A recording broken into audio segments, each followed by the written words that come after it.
On est le pays record en termes d'accidents et de maladies professionnelles. Et de problèmes de santé mentale aussi. Exactement, et de burn-out, etc. Et j'en passais des meilleurs. Les vrais défauts sont là. Vous avez un problème et vous avez les moyens de payer, donc vous allez vous prendre les super spécialistes et ça va très vite, on le détecte, que quand vous n'avez pas les moyens, vous devez attendre une place en hôpital public et ça prend plus de temps. En province, vous avez 6 mois à 1 an d'attente pour avoir un spécialiste. Ça s'aggrave, vous allez aux urgences et c'est l'hôpital public qui récupère ça. Les politiques que nous avons ne veulent pas accepter ça. Bonjour tout le monde, je suis ravie de vous retrouver pour un nouvel épisode de l'Instant Porcher. Toutes les semaines, on entend tout et son contraire sur l'économie et pas que. Alors on est là avec Thomas pour détricoter tout ça. Juste un petit mot important avant de commencer cet épisode. En 2025, beaucoup d'entre vous ont franchi le pas pour la première fois en soutenant le média. Grâce à vous, 215 000 € ont été collectés. Un soutien historique qui va nous permettre de terminer 2025 et d'investir tout au long de 2026. Merci à celles et ceux qui en font déjà partie. Pour les autres, il est encore temps de rejoindre l'aventure et de soutenir le média durablement via l'abonnement ou un don mensuel. Rendez-vous sur soutenez.lemediatv.fr. Bonjour Thomas. Salut Lisa. Alors avec toi aujourd'hui, cette semaine, les médecins libéraux sont en grève entre rémunération et système de santé à bout de souffle. On va décortiquer tout ça. C'est parti. Cela fait une semaine que les médecins libéraux français sont en grève et ils ne décolèrent pas. Un convoi est parti s'exiler à Bruxelles symboliquement en guise de contestation. Ils étaient 20 000 à défiler dans les rues parisiennes ce samedi, selon les organisateurs. Les praticiens de santé dénoncent une dérive autoritaire de la loi de financement de la sécurité sociale 2026. Les médecins fustigent notamment l'encadrement des dépassements d'honoraires ou leur taxation, la possibilité pour l'assurance maladie de fixer les tarifs ou encore divers projets gouvernementaux et parlementaires touchant aux conditions d'exercice de la médecine libérale, régulation de l'installation, encadrement de la prescription des arrêts maladie. Thomas, tout d'abord, comment ça s'organise la médecine libérale et le système de santé français ? Les systèmes de santé sont différents en fonction des pays. Nous, on a hérité d'un système de santé où nous avons en fait une médecine de ville, qui est une médecine principalement libérale, avec des médecins généralistes, des spécialistes, et nous avons un hôpital qui est, pour lui, qui est public. Le problème, c'est que la médecine libérale, comme l'hôpital public, dépendent majoritairement de la Sécu, qui les paye, qui rembourse les consultations et qui rembourse les médicaments. Pendant très longtemps, ce système a bien fonctionné. Aujourd'hui, il fonctionne très mal. Déjà parce qu'il y a un gros manque d'investissement dans l'hôpital public, il faut le dire, et que l'hôpital public récupère tous les dysfonctionnements de la médecine libérale. C'est-à-dire que si vous n'avez pas de médecin, vous attendez 1 mois, 2 mois, 3 mois, 4 mois, et là, vous allez aller aux urgences. Et aux urgences, vous allez être traité par l'hôpital public qui va faire l'ensemble des tests que vous auriez dû faire en ville. Donc, ça ne fonctionne plus comme avant. Néanmoins, aujourd'hui, ce qui se passe n'a pas été très bien fait par le gouvernement. Pourquoi ? Parce que le gouvernement, plutôt que de se dire, encore une fois, avec un peu de temps long, ça ne fonctionne pas très bien. Ça ne fonctionne pas très bien, notamment parce que les plus pauvres n'arrivent pas à avoir accès aux soins, parce qu'il y a des inégalités géographiques. Qu'est-ce qu'on peut faire pour combler ça ? Il a légiféré en agitant la sanction envers les médecins de ville. Et c'est vrai que c'est la première fois qu'on a quelque part un gouvernement qui, plutôt que de mettre en place des réformes, agite ces réformes via des sanctions. Et donc, ça crée une forme de défiance à l'égard des médecins libéraux. Et c'est pour ça que je peux comprendre qu'ils manifestent aujourd'hui en partie. Alors, on a un journal des luttes tous les jours en semaine, en direct à 13h. Et ce lundi, nous y avons reçu Sophie Bauer, présidente du syndicat des médecins libéraux. Visiblement, ce texte qui avait été préparé sous le gouvernement Bayrou a été malgré tout présenté aux assemblées sans grande modification, avec surtout au premier plan, un budget de la sécurité sociale qui est absolument en deçà de ce qu'il faut pour pouvoir continuer à soigner de façon cohérente et normale notre population. Ça a été vraiment le premier problème. Ce qu'on appelle l'ONDAM, c'est très technique. En gros, c'est l'augmentation des soins qu'on peut faire. Le problème, c'est que nous avons une population qui vieillit, nous avons des maladies environnementales qui explosent, des maladies chroniques qui explosent. Et d'ailleurs, j'en profite pour vous dire que nous, médecins, sommes totalement opposés à ce Mercosur qui va nous faire rentrer dans le pays des pesticides, de la viande pleine d'antibiotiques et d'hormones, alors qu'en France, nous sommes arrivés quand même avec nos agriculteurs à avoir des produits de grande qualité. Donc si on ne prend pas le virage de la prévention, on ne peut pas réduire les dépenses de santé. Et c'est au premier chef, effectivement, pour nos patients que nous nous battons. Vous avez parlé de coercition et de mesures qui entravaient notre exercice. La première de ces mesures, c'est de réduire les durées des avis d'arrêt maladie que nous donnons. Un avis d'arrêt maladie, ça fait partie du traitement d'un patient. Ce n'est pas à la haute administration de dire si le patient a besoin d'1 mois, 2 mois, 3 mois. C'est au médecin qui l'a examiné, qui le connaît, qui a fait le diagnostic de sa maladie. Ça veut dire qu'aujourd'hui, vous êtes surveillé sur le nombre et la durée des arrêts maladie que vous délivrez. Alors c'est la première marche, si on peut dire. Mais on nous a mis un article dans une loi antifraude. Une loi antifraude, vous voyez déjà des médecins qui se retrouvent dans une loi antifraude aux côtés de gens qui font de la fraude fiscale, aux côtés de gens qui font du trafic de drogue. Déjà, nous n'avons rien à faire dans une loi antifraude. Mais dans cette loi, l'assurance maladie peut nous mettre sous objectif, c'est-à-dire décréter à l'avance de combien de jours d'arrêt maladie le médecin a le droit de donner à sa patientèle.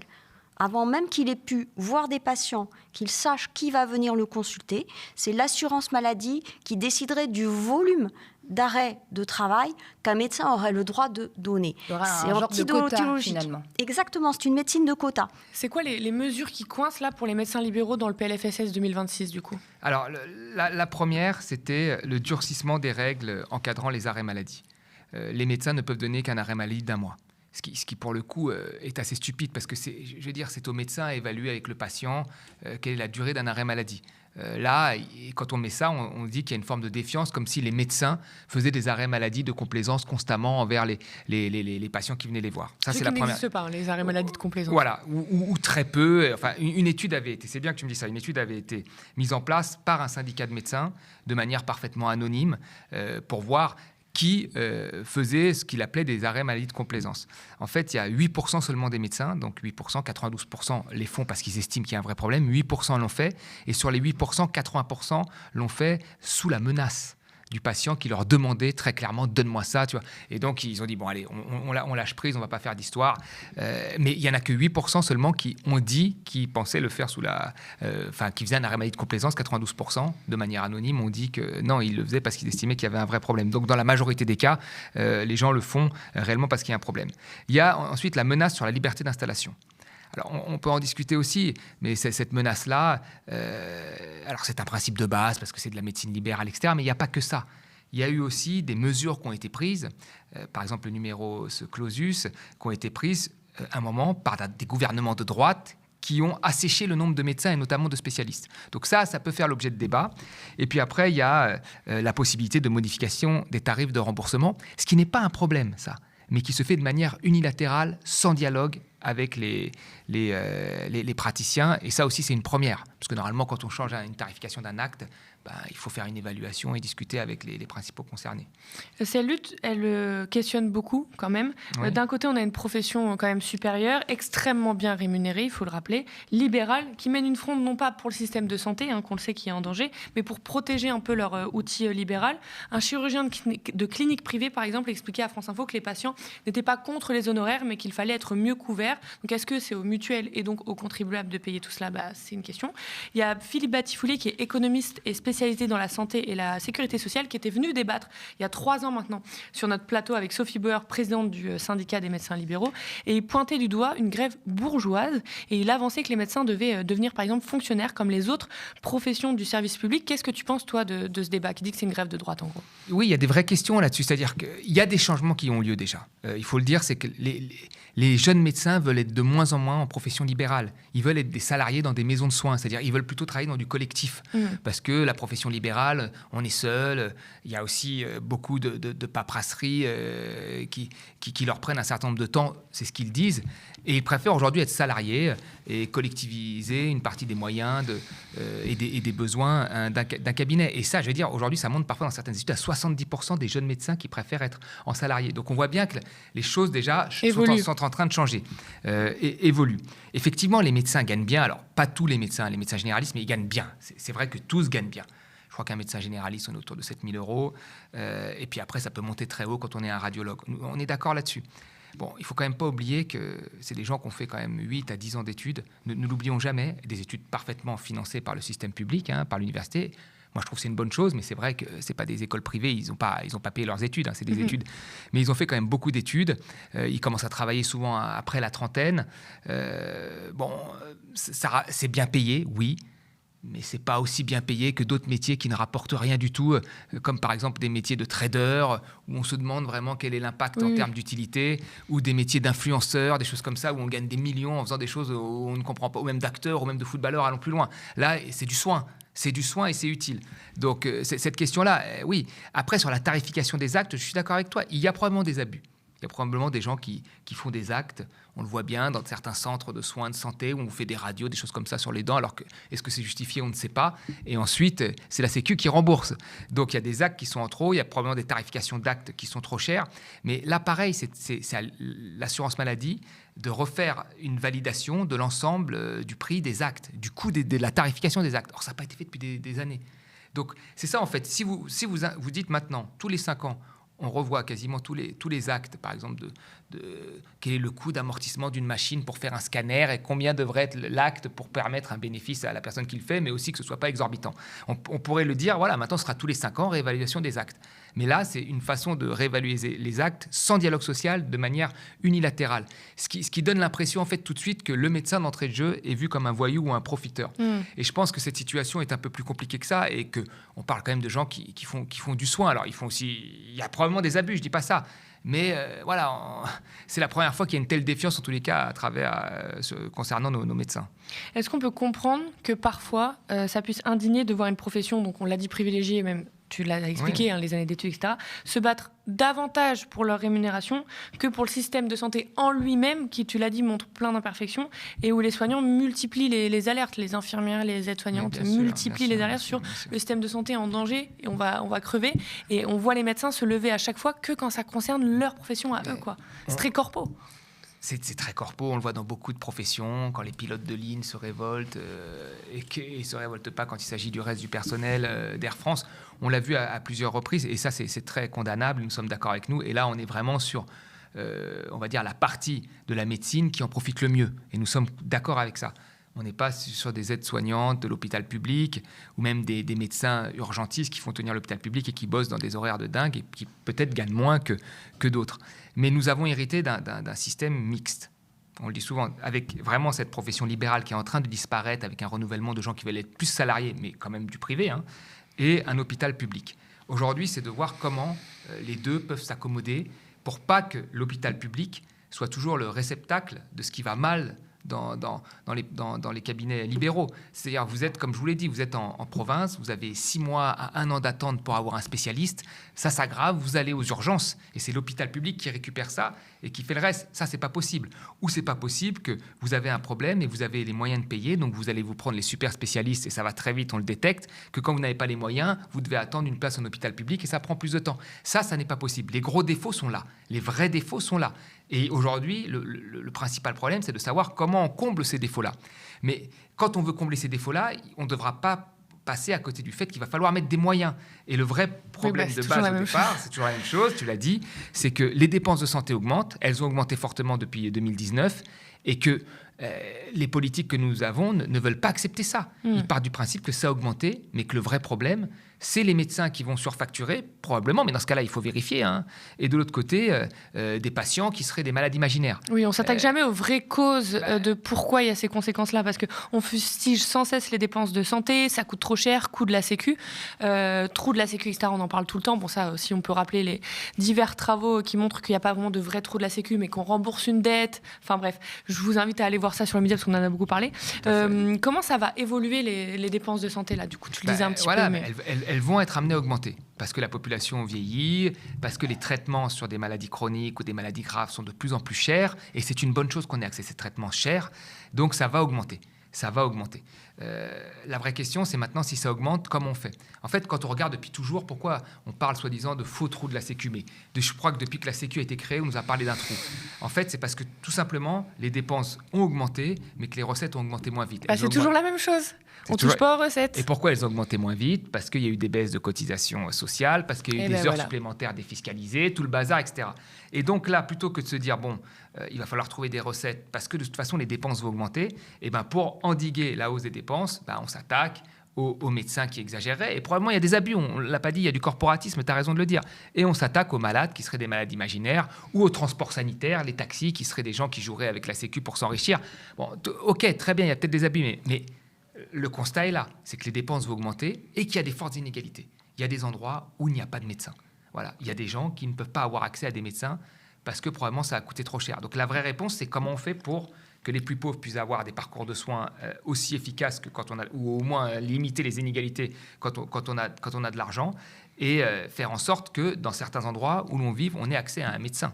Voilà, ce qui n'est plus le cas. Peut-être question bête, mais est-ce que les gouvernements se sont déjà posé la question de pourquoi les dépenses de santé augmentent au-delà des recettes où on ne fait pas de travail dessus?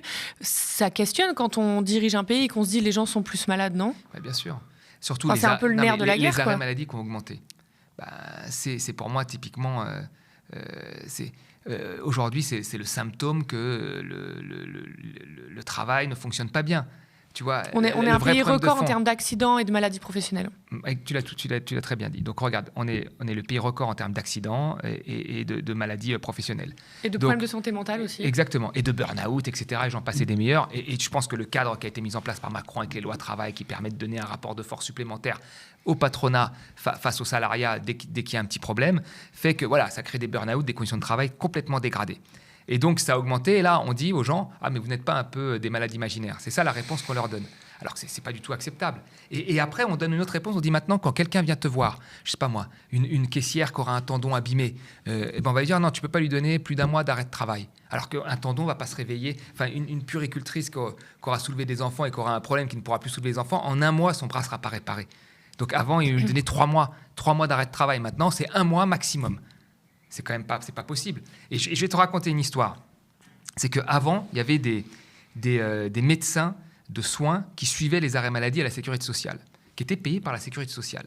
Donc, il y avait le médecin de ville qui faisait son arrêt maladie, puis après, il y avait un médecin de la sécurité sociale qui suivait ça. Et donc, c'était... Voilà. Et on a dit, vous savez, il ne faut pas trop de gens qui travaillent pour la Sécu, les argents publics, etc. On supprime les médecins de soins, là, on les supprime tous, et puis on laisse la médecine libérale décider elle-même. Puis là, on me dit, maintenant, la médecine libérale décide, mais elle fait trop d'arrêts maladie. Donc, tu vois, c'est ce qu'on dit à chaque fois. Tu as des mesures qui sont prises, tu as le tout libéral qui est mis en avant, et après, on dit, le tout libéral a trop de pouvoir, donc il faut... Non, mais c'est vrai. Hein. Les médecins conseils qui assuraient le suivi de ça ont disparu quasiment tous à la Sécu. Qu'est-ce qu'il faut faire maintenant, selon toi, en termes de trajectoire? Parce que c'est vrai qu'il y a des économistes qui cherchent dans le radical et qui disent là, il faut que tout le monde soit fonctionnaire, etc. Là, il y a la défense du modèle libéral. Puis entre deux, il y a le gouvernement qui dit qu'il y a trop de dépenses de santé, un PLFSS à peu près un peu austéritaire. Je dis un peu parce que sinon le PS va dire oh non, on a quand même réussi à gratter des petits trucs. Donc je fais attention à ce que je dis. Mais comment tu vois la suite? Qu'est-ce qu'il faudrait faire, toi, selon toi? L'hôpital public a besoin de recruter.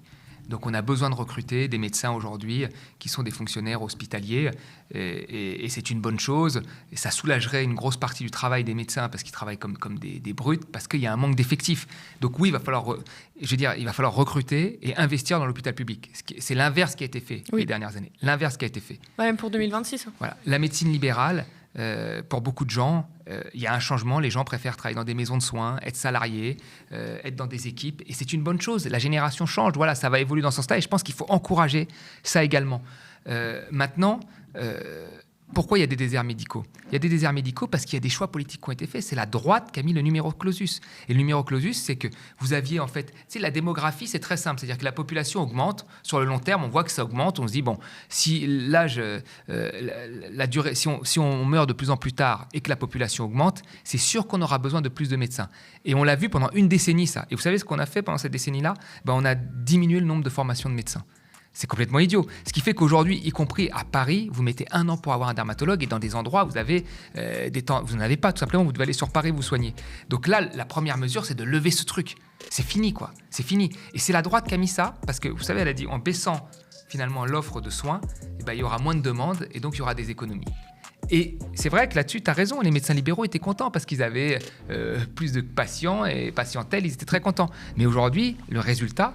c'est que ça fonctionne mal. Donc c'est à l'État aussi, au gouvernement, d'avoir une vision un peu de long terme. Et on a laissé passer, on a laissé le service public, l'hôpital public s'appauvrir. Et aujourd'hui, on fait des mesures brutales de défiance avec un seul but.